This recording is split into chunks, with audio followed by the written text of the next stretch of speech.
হরে কৃষ্ণ, সকলকে সুস্বাগতম। তো ভক্তিবিনোদ ঠাকুরের বিরচিত শরণাগতি গ্রন্থ থেকে শ্রীকৃষ্ণ চৈতন্য প্রভু জীবে দয়া করি কীর্তন করব আমরা।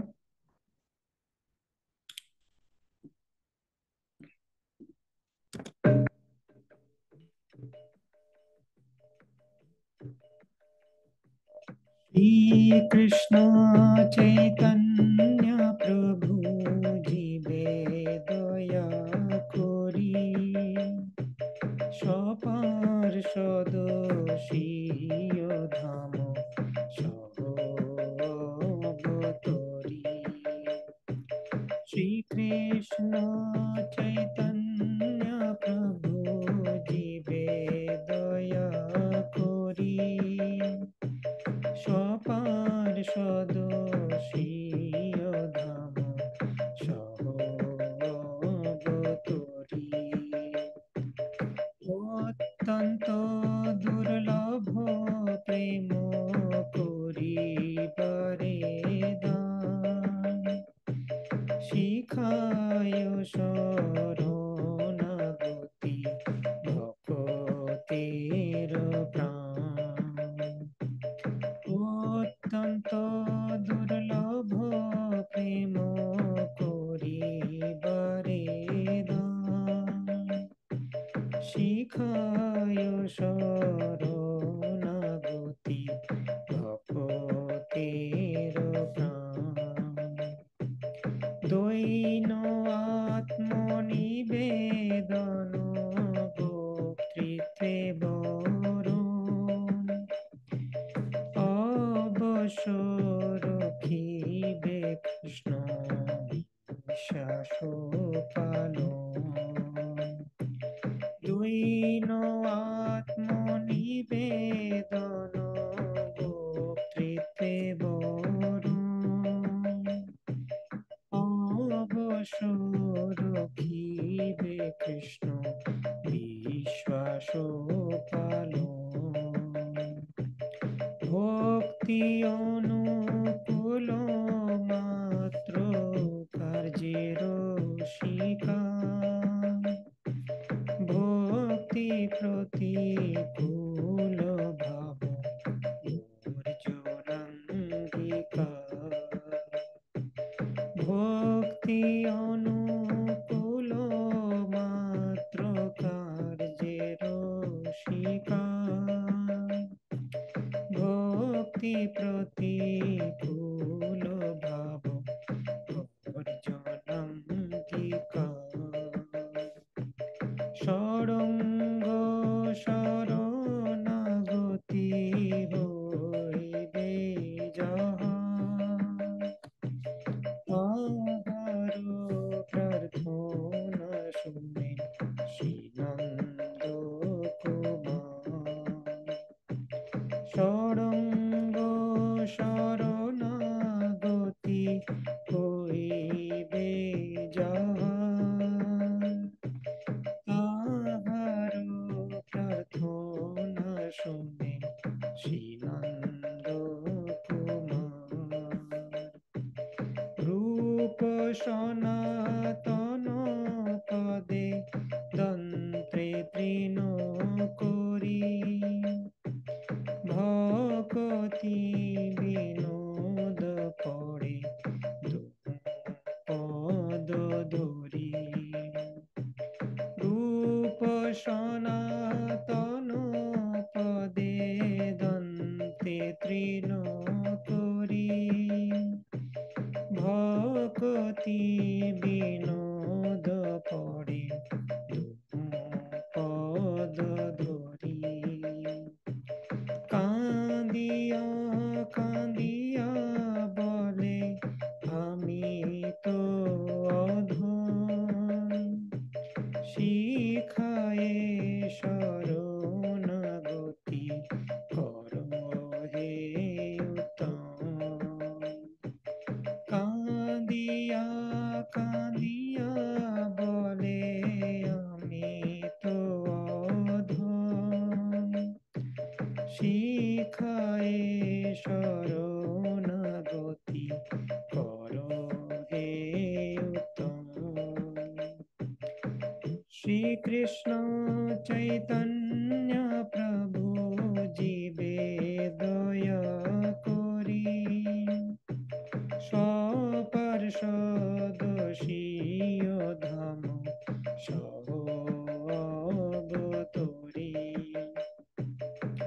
হরে কৃষ্ণ কৃষ্ণ কৃষ্ণ হরে হরে হরে রাম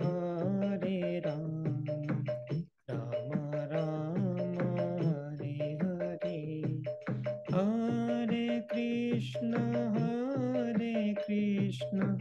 কৃষ্ণ কৃষ্ণ হরে হরে হরে রাম রাম রাম হরে হরে শ্রী কৃষ্ণ চৈতন্য প্রভু জীবে দয়া করি সপার্ষদশীয় ধাম সহবতরি শ্রী কৃষ্ণ চৈতন্য প্রভু জীবে দয়া করি সপার্ষদশীয় ধাম সহবতরি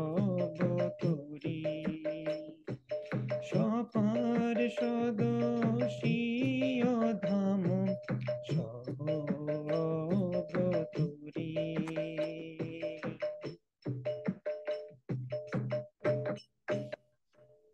श्री चैतन्य महाप्रभु की, श्री श्री नित्यानंद प्रभु की जय, श्री श्री रूप सनातन गोस्वामी पाद की जय। निताय गौर प्रेमानंदे हरि हरि बोल।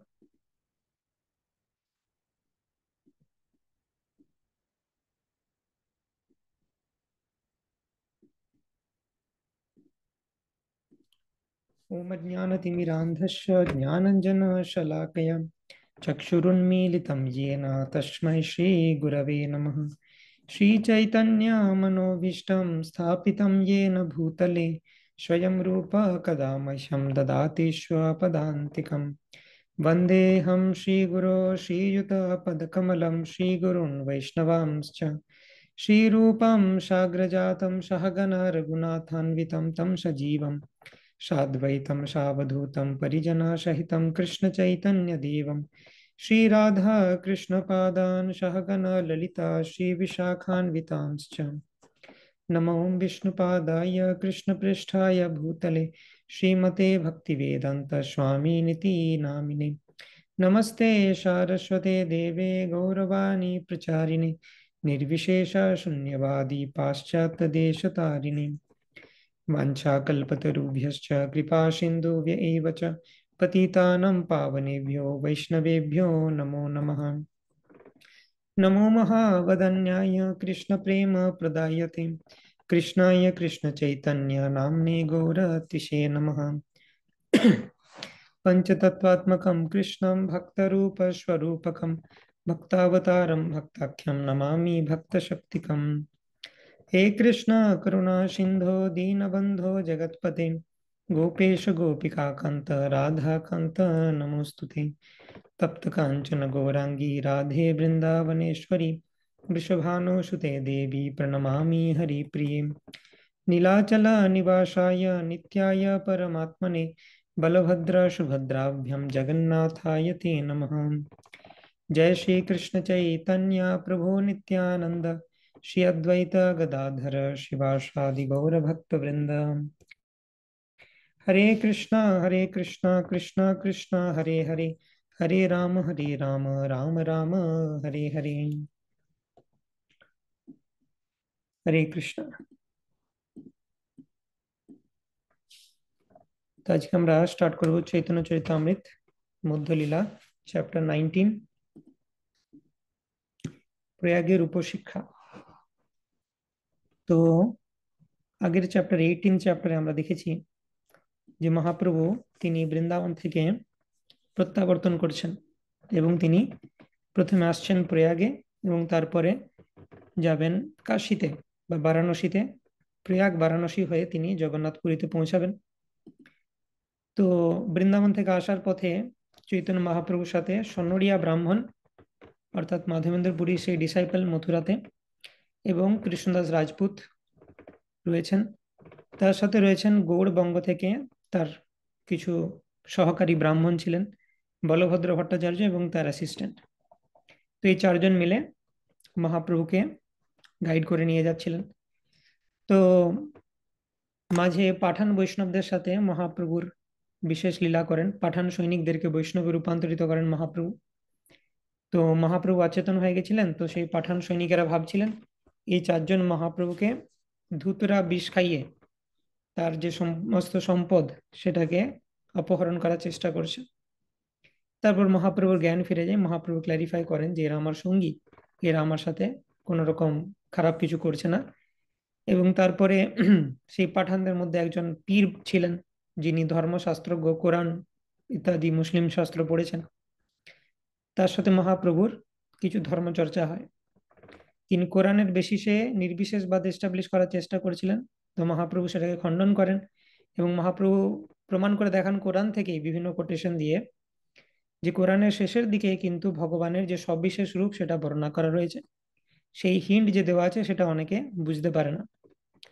তো মহাপ্রভুর এই বর্ণনা শুনে সেই যে মুসলিম পীর তিনি বলতে থাকেন যে আপনাকে দেখে মনে হচ্ছে আপনি হচ্ছেন পরমেশ্বর ভগবান, সেই সবিশেষ গোসাই আপনি। তো এইভাবে সেই মুসলিম পীরের উপরও মহাপ্রভু কৃপা করেন এবং তারপর সেখানে পাঠানদের যে রাজপুত্র ছিলেন বিজলি খান, তিনিও মহাপ্রভু ডিভোটি হয়ে যান এবং মহাপ্রভু তার মস্তকে নিজের পদকমল অর্পণ করেন। তো এইভাবে তারা সেখান থেকে আসতে থাকেন এবং মহাপ্রভু চেয়েছিলেন যে সনড়িয়া ব্রাহ্মণ এবং কৃষ্ণদাস রাজপুতকে ফিরিয়ে যেতে বলছিলেন মহাপ্রভু, যে এরপরে আমরা তো বেরিয়ে যাচ্ছি, বাড়ি ফেরার পথে যাব, তো থ্যাংক ইউ ভেরি মাচ বৃন্দাবনে সঙ্গ দেওয়ার জন্য, এরপর আপনারাও ফিরে যান। কিন্তু সেই রাজপুত এবং সোনারিয়া ব্রাহ্মণ বলছিলেন মহাপ্রভু আরেকটু যাই আপনার সাথে, আবার কবে আপনার সঙ্গ পাবো সেটা তো জানি না, আর এমনি তো রাস্তাঘাটে এখানকার উত্তর ভারতের ব্যাপার আমরা সব ভালো করে জানি, তো আমরা সঙ্গে থাকলে সুবিধাই হবে। বলভদ্র ভট্টাচার্য এই তো পাঠান সৈনিক যখন এসেছিল বলভদ্র ভট্টাচার্য কাঁপছিলেন, তো আমরা ছিলাম বলে সিচুয়েশনে ম্যানেজ করলাম।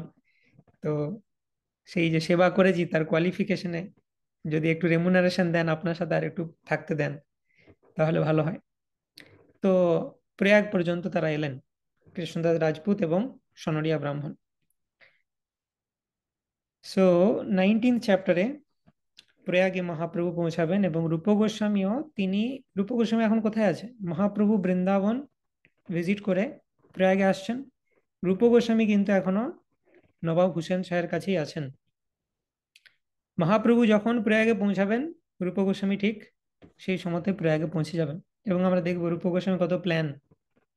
রূপ গোস্বামী এই গৌড়ে থাকতে থাকতেই সেখান থেকে সব ফাইন্যান্স ম্যানেজ করেছে, যে মহাপ্রভু বলে গেছে এখান থেকে ছাড়া পেতে হবে, তো তিনি তখন থেকে পরিকল্পনা করছেন, ফাইন্যান্স ম্যানেজ করেছে, 50% দান করে দিচ্ছে, 50% কুটুম্ব ভরণের জন্য, তার মধ্যে আরো 50% মানে 25% কুটুম্ব ভরণের জন্য রাখছেন, বাকি 25% নিজের জন্য রিজার্ভ রাখছেন যদি আপাতকালীন পরিস্থিতিতে দরকার পড়ে।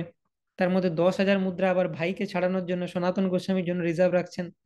বিভিন্ন জায়গায় বিভিন্ন লোকজনকে ফিট করেছেন, দুজন ব্রাহ্মণকে ফিট করেছেন পুরস্চরণ করার জন্য, যে মহাপ্রভুর কাছ থেকে শিক্ষা লাভ করতে যাব তার আগে পুরস্চরণ বিধি আমাকে কমপ্লিট করে যেতে হবে।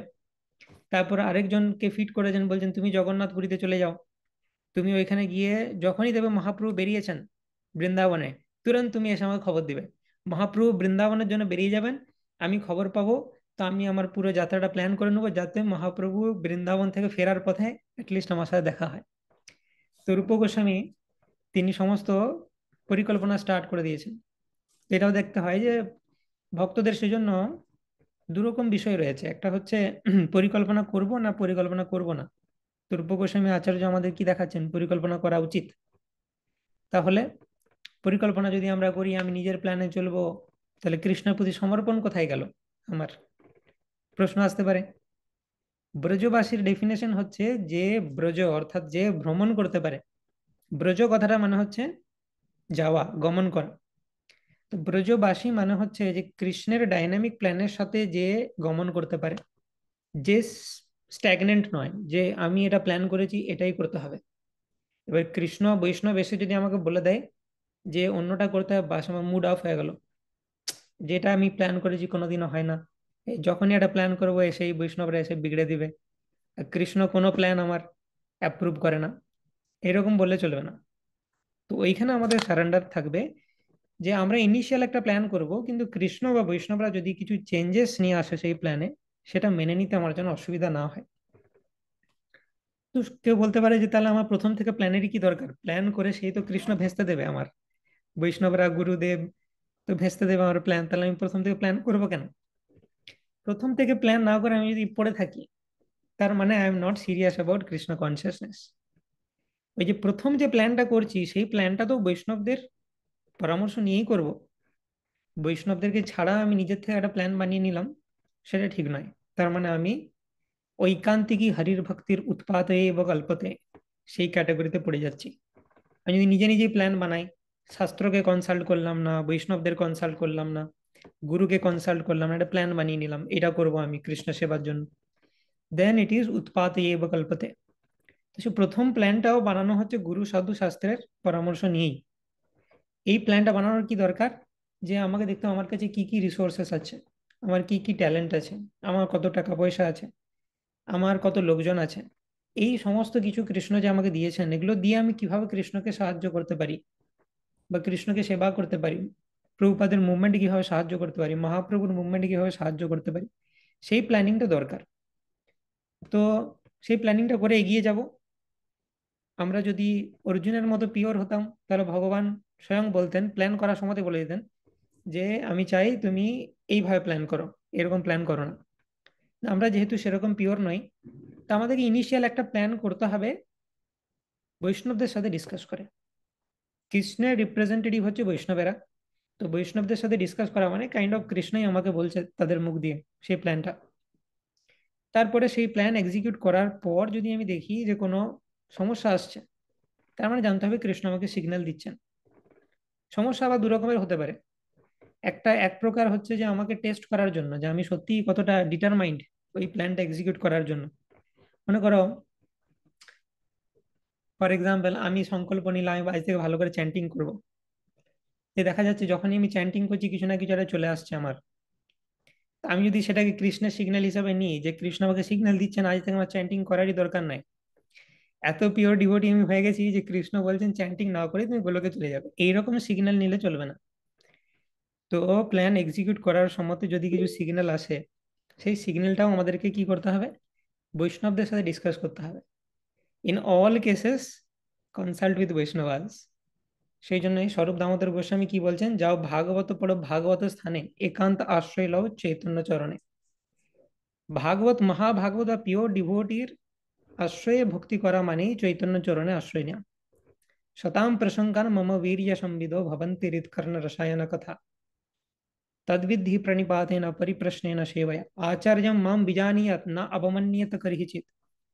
ইত্যাদি বিভিন্ন শাস্ত্রিক স্টেটমেন্ট রয়েছে যেখানে ভগবান বলছেন আমার রিপ্রেজেন্টেটিভ হচ্ছে ডিভোটি।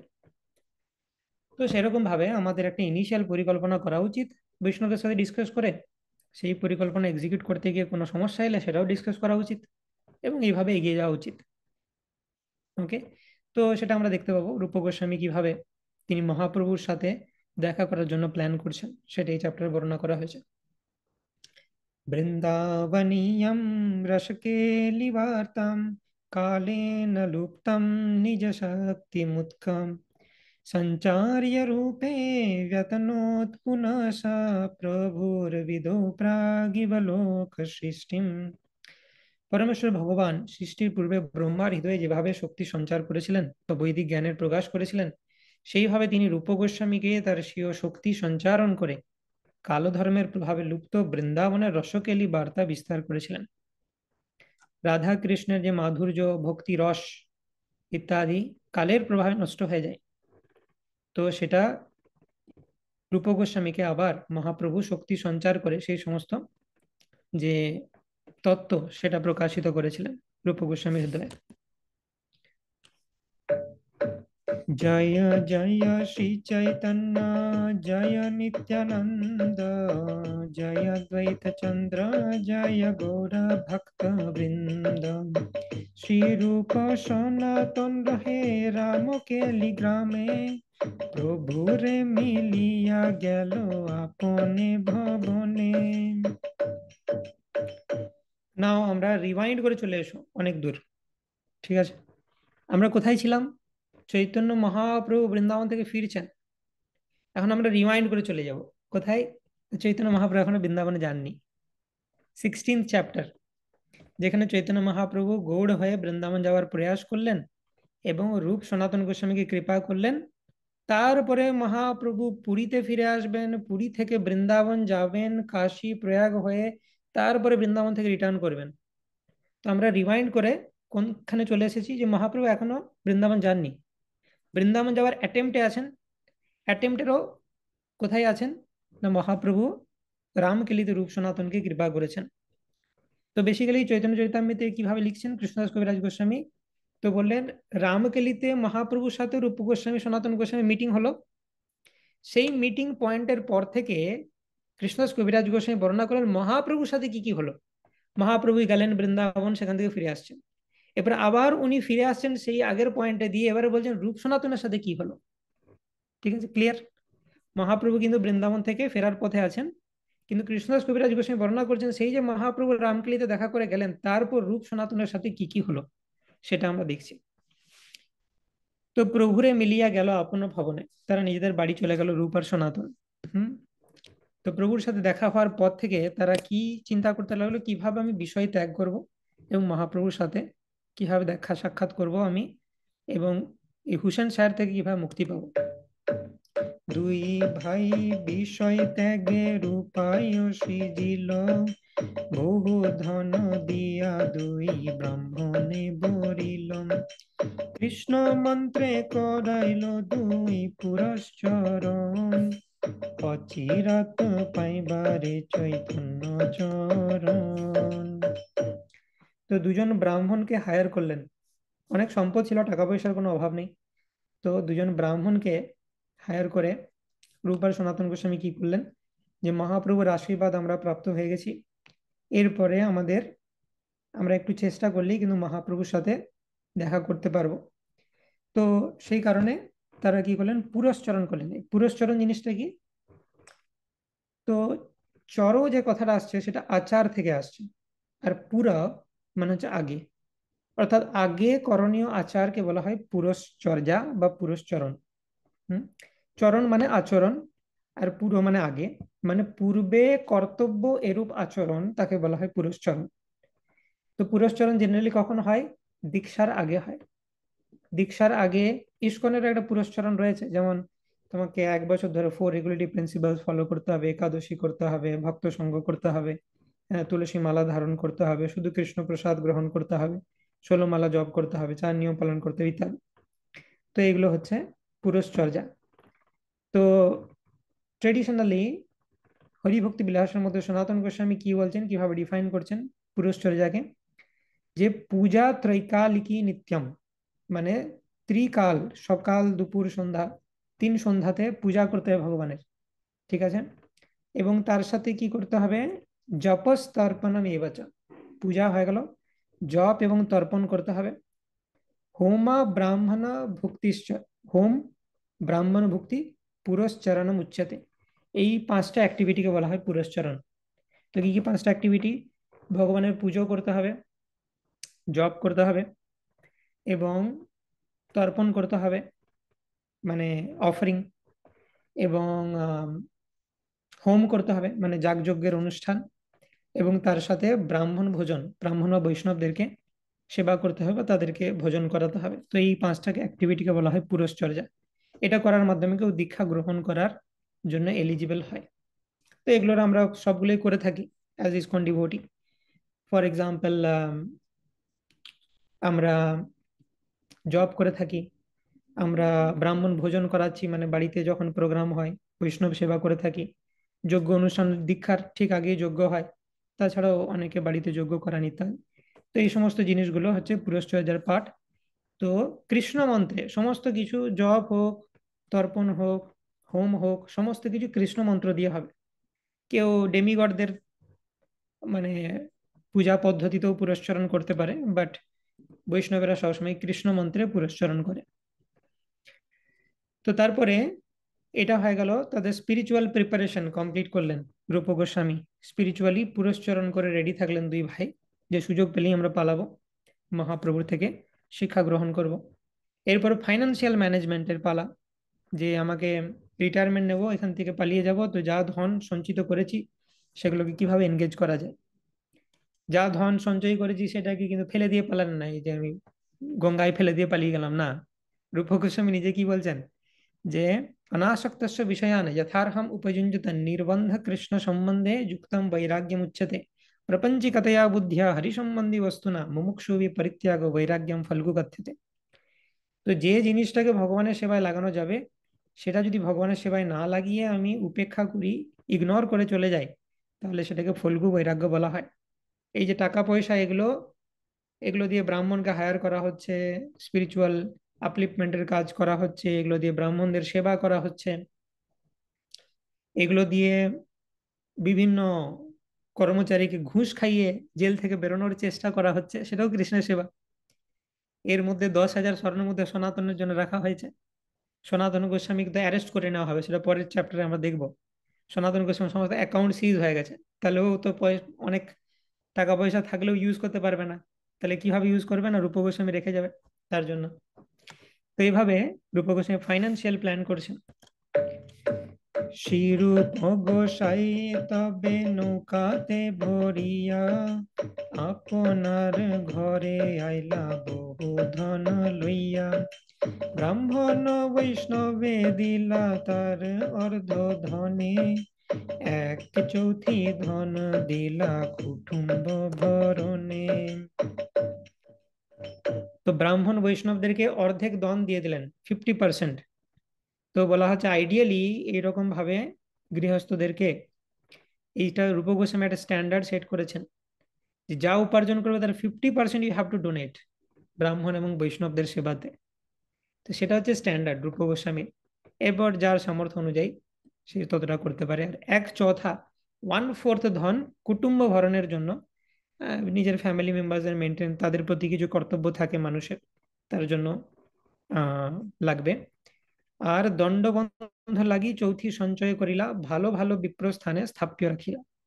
দণ্ডবন্ধ মানে যে মামলা মোকদ্দমা যদি হয়, আইনের দণ্ড ইত্যাদি সমস্ত কারণে, হ্যাঁ, বিভিন্ন মানে নিজের দরকার হতে পারে আপাতকালীন সিচুয়েশনে, সেই জন্য 1/4 ধন তিনি সঞ্চিত করে কোথায় রাখলেন, ব্যাংক তো ছিল না আগেকার দিনে, বিশ্বস্ত কিছু কিছু ব্রাহ্মণের কাছে রাখলেন রূপ গোস্বামী। 50% ডোনেটেড টু ব্রাহ্মণাস বৈষ্ণবাস, 25% কুটুম্ব ভরণের জন্য, আর বাকি 25% তিনি নিজের আপাতকালীন সিচুয়েশনের জন্য রাখলেন। তার একটাই আপাতকালীন সিচুয়েশন, তাকে যা হোক করে বেরোতে হবে এখান থেকে বেরিয়ে যাওয়ার পর তিনি কৌপিন কণ্ঠাশ্রিত হয়ে বৃন্দাবনে থাকবেন, আর কোনো দরকার নেই। বেরোনোর জন্য যতটুকু দরকার সেই জন্য 25% রেখেছে। তো গৌড়ে রাখিল মুদ্রা 10,000, সনাতন ব্যয় করে রাখে মুদি ঘরে, শ্রীরূপ শুনিল প্রভুর নীলাদ্রি গমন, বনপথে যাবেন প্রভু শ্রী বৃন্দাবন। রূপ সনাতনের সাথে রামকেলিতে দেখা করার পর রূপ গোস্বামী, অনেক প্রভাব প্রতিপত্তি রয়েছে। রূপ সনাতন তারা হচ্ছেন প্রধানমন্ত্রী এবং অর্থমন্ত্রী, প্রাইম মিনিস্টার, ফাইন্যান্স মিনিস্টার। তো বেঙ্গলের মধ্যে কোথায় কি হচ্ছে তারা সব জানেন, হ্যাঁ, নবাবের থেকেও ভালো করে জানেন। এই যে নবাব হুসেন শাহ, তিনি একবার অ্যাকচুয়ালি যখন রামকেলিতে মহাপ্রভু এসেছিলেন, নবাব হুসেন শাহ রাত্রির অন্ধকারে গিয়ে একবার মহাপ্রভুকে দূর থেকে দেখে এসেছিলেন। দিয়ে তার পরের দিনে সে, আমরা শুনেছি যে যখন মহাপ্রভু রামকেলিতে এসেছিলেন, নবাব হুসেন শাহ খুব মান্য করেছিলেন মহাপ্রভুকে। সবাই দেখে অবাক হয়ে যাচ্ছিল যে কি ব্যাপার, এ তো সব জায়গায় গিয়ে মন্দির ভাঙচুর করে, আর এদিকে মহাপ্রভু বৈষ্ণব সন্ন্যাসী দেখে এত ফেদ কিসের তার, হ্যাঁ, এ তো ভূতের মুখে রাম নাম, কি হচ্ছে ব্যাপার। তো কেশব ছত্রী বলে তার কর্মচারী একজন, তাকে সে তো ব্যাপারটাকে ডাইভার্ট করার চেষ্টা করেছিল, যে নবাবের অ্যাটেনশন যেন মহাপ্রভুর দিকে না যায়, এখন কি ক্ষতি করে দেবে। তো সেই জন্য সে বলছিল, কেশব ছত্রী বলছে যে না না, আপনি চিন্তা করবেন না, এই ভিক্ষুক খেতে পায় না, এরকম এসছে সন্ন্যাসী, তার পিছনে পিছনে দু চারটা লোক আছে, আপনি এটা নিয়ে মাথা ঘামাবেন না, যাতে মহাপ্রভুর দিকে নজর না পড়ে হুসেন স্যার। কিন্তু হুসেন স্যার খুব মান্য করেছে, মাঝরাতে গিয়ে দেখেও এসছে। তো পরের দিন যখন রূপ গোস্বামীকে জিজ্ঞেস করছেন যে রূপ তোমার কি মনে হয় বলো তো, কেশব ছত্রীকে জিজ্ঞেস করলাম, ও তো আমাকে এরকম ইগনোর করে দিল, মহাপ্রভুকে পাত্তা দেওয়ার কিছু নাই, কিন্তু না, আমার তো মনে হচ্ছে যে উনি কোনো স্পেশাল ব্যক্তি। তো রূপ গোস্বামী বলছেন যে আমাকে কেন জিজ্ঞেস করছেন, আপনি তো জানেন, আপনি তো দেখে এসেছেন নিজে। তো বলছে আমি দেখে এসেছি, তুমি কি করে জানলে? তো বলে আপনি কখন দেখে এসেছেন, রাত্রের কোন প্রহরে বেরিয়েছেন, কোন ঘোড়াটা নিয়ে বেরিয়েছেন, আর কোন পথ দিয়ে গেছেন, সব আমি জানি। রূপ গোস্বামী। তো রূপ সনাতন গোস্বামী, তারা বেঙ্গলের মিনিস্টার, তাদের কাছে রাজার থেকে বেশি ইনফরমেশন থাকে। তো মহাপ্রভু বেঙ্গল থেকে কখন জগন্নাথ পুরী গেছে, এই ইনফরমেশনটা রূপ গোস্বামী জানে, কিন্তু জগন্নাথ পুরীতে কি হচ্ছে সেটা উনি জানেন না। তো সেই জন্য ওখানে ব্রাহ্মণ পাঠিয়েছেন জানার জন্য। শ্রীরূপ শুনিল প্রভু নীলাদ্রি গমন, প্রভু যে নীলাদ্রিতে গেল সেটা জানেন, এবং বনপথে বৃন্দাবন যাবেন সেই আয়োজনটা রূপ গোস্বামী জানেন, ঝাড়খণ্ডের ফরেস্ট দিয়ে যাবেন। তো রূপ গোস্বামী তখন কি করলেন, নীলাচলে দুজনকে পাঠালেন যে নীলাচলের খবর আমাকে আপডেটেড থাকতে হবে। তখনকার দিনে তো ফোন ছিল না যে আমাকে হোয়াটসঅ্যাপ করে দেবে বা ফোন করে দেবে। তো ইমিডিয়েটলি যখনই মহাপ্রভু বেরোবে, ওই ব্রাহ্মণরা চলে আসবেন রূপ গোস্বামীর কাছে, ইমিডিয়েটলি খবর দিবেন। আস্তে আস্তে হয়তো অনেকটা টাইম লেগে যাবে, 1 মাস টাইম লেগে যাবে প্রায় হেঁটে হেঁটে আসতে। তো ততদিনে মহাপ্রভু 1 মাস এগিয়ে যাবে বৃন্দাবনের দিকে। তো রূপ গোস্বামী ইমিডিয়েট স্টার্ট করবেন, এইভাবে প্ল্যান করেছেন তিনি।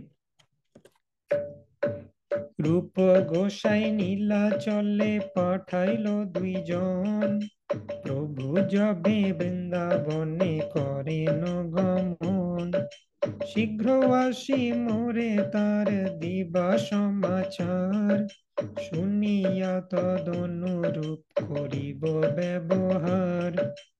এথা সনাতন গোসাই ভাবে মনে মন, রাজা মোরে প্রীতি করে সে মোর বন্ধন।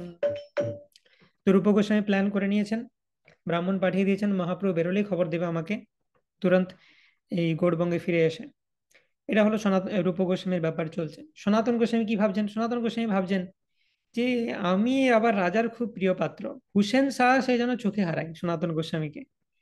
হুসেন শাহ সনাতন গোস্বামীকে নিজের ছোট ভাইয়ের মতো দেখে। পরের চ্যাপ্টারে দেখতে পাবো হুসেন শাহ দরবারে সনাতন গোস্বামী যায়নি, ঘরে বসে ভাগবত পড়ছে। প্রথমে তো বৈদ্য পাঠিয়েছিল, যাও ডাক্তার ঘরে পাঠিয়ে দিয়েছিল সনাতন গোস্বামী, ট্রিটমেন্ট করে এসো, আমার সনাতনের কি হলো। তারপরে যখন দেখছে তারপরেও আসছে না, বৈদ্য এসে বলছে, রাজাকে খবর দিচ্ছে সনাতন তো ঠিকই আছে। তখন রাজা আবার নিজে এসেছে, রাজা নিজে এসে সনাতনকে বলে, সনাতন চলো, কি ব্যাপার, তোমার তো কিছু হয়নি, তুমি এখানে বসে আছো কেন? বলছে না না, আমার অনেক রোগ হয়েছে। তুমি বলছে, কোথায় রোগ, তুমি তো ভাগবত পড়ছো। বলছে না, আমার ভব রোগ হয়েছে, তাই আমি ভাগবত পড়ছি। তো বলছে আমাকে দিয়ে আর তোমার কোনো কাজ হবে না, আমার আশা ছেড়ে দাও, আমি আর যেতে পারবো না, তুমি অন্য লোক দেখো। তখন নবাব বলছে, সে কি, তুমি এরকম বললে কি করে হবে, তুমি তো আমার ছোট ভাই, আমি আর কি রাজ্য চালাই, তুমিই তো রাজ্য চালাও আমার। আমি তো দিনরাত এদিক ওদিক যাই আর লোকজনকে মারতে থাকি, আমি আমি হচ্ছি গুন্ডা প্রকৃতির, আমি শুধু মারপিট করতে থাকি, রাজ্য সামলাও তো তুমি। তো তুমি যদি এখানে বসে থাকো, আমার রাজ্যের কি হবে? তো এরকম ভাবে সনাতন গোস্বামীকে তিনি অনেক স্নেহ করতেন হুসেন শাহ। এই জন্যই কি বলা হচ্ছে যে কত স্নেহ, মুসলমান নবাব জগন্নাথের উড়িয়া মারতে যাচ্ছে, বলছে চলো আমি উড়িয়া মারতে যাচ্ছি, আমার সাথে চলো। উড়িয়া মারতে যাচ্ছি মানে উড়িষ্যাতে অ্যাটাক করতে যাচ্ছে। তো সনাতন গোস্বামী বলে, তুমি দেবকে দুঃখ দিতে যাচ্ছ আর আমি তোমার সাথে যাব, ওই কাজ আমি করতে পারবো না। তো গোস্বামীদের চরিত্রটা দেখা যাক, যে ভগবানের প্রতি বিদ্বেষ করছে, ভগবানের ভক্তদের প্রতি বিদ্বেষ, কিন্তু রূপ সনাতনকে ভালোবাসে। ধীরা ধীরা জানা প্রিয় প্রিয় করো, নির্মৎ সরও পূজিত। দিস ইজ দ্য নেচার রূপ সনাতন গোস্বামী। তো সনাতন গোস্বামী মনে মনে ভাবছেন যে এইটাই আমার কাল, যে রাজা আমাকে এত স্নেহ কেন করে, রাজার সাথে সম্পর্কটা আমাকে খারাপ করতে হবে।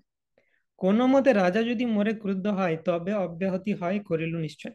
যা হোক করে আমাকে একটা কাণ্ড ঘটাতে হবে যাতে রাজার অপ্রিয় হয়ে যায়। তো অশাস্ত্রের ছদ্ম করি রহে নিজ ঘরে, রাজকার্য ছাড়িলা না যায় রাজদ্বারে। অস্বাস্থ্য, আমার রোগ হয়েছে, এটার ছদ্মবেশ ধরে নিজের ঘরে রইলো, কিন্তু কোনো কিছু হয়নি। রাজকার্য ছেড়ে দিল, রাজার দরবারে যায় না। লোভী কায়স্থগণ রাজার কার্য করছে, আর সনাতন গোস্বামী কি করছেন? আপন স্বগৃহে করে শাস্ত্র বিচারে।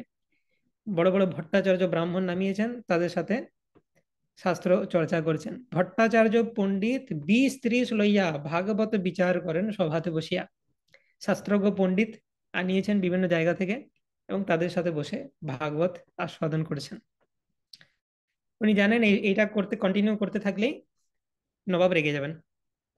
এইটা হচ্ছে কৃষ্ণ ভক্তির স্বভাব।